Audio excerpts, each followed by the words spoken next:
మనం ఈరోజు influenza infection or flu. Hi, I'm doctor P Sambasivarao, consultant general physician, Ayush hospitals, Eluru. Influenza infection అనేది viral infection.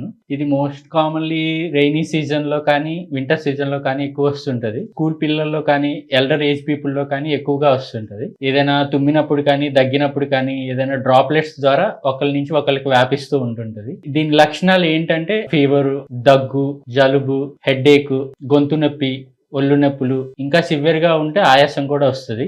మనం దీన్ని ఎలా డయాగ్నోసిస్ చేయాలి అంటే నేసల్ స్వాబ్ ద్వారా పంపించేసి పీసీఆర్ టెస్ట్ ద్వారా తెలుసుకోవచ్చు. మోస్ట్లీ ఇది ఒక 5 to 7 days దాకా ఉంటుంది డ్యూరేషన్. అదే ఒకవేళ ఇమ్యూనో సప్రెసెంట్స్ అంటే ఓల్డ్ పేషెంట్స్ కానీ ఏదైనా ఇమ్యూనో సప్రెసెంట్ డ్రగ్స్ వాడుతున్న వాళ్ళ పేషెంట్లు ఇది ఒక 15 days దాకా కూడా ఉండొచ్చు. దీనికి ఎలా ప్రివెంట్ చేయొచ్చు అంటే మనం దీనికి ఒక వ్యాక్సిన్ కూడా ఉంటుంది, ఫ్లూ వ్యాక్సిన్. ఇది ఇయర్లీ ఒకసారి సీజన్ కు ముందు, అది రైనీ సీజన్ కి ముందు మేలో వేసుకుంటే ఆ 1 year మాత్రం ఇది పనిచేస్తుంది.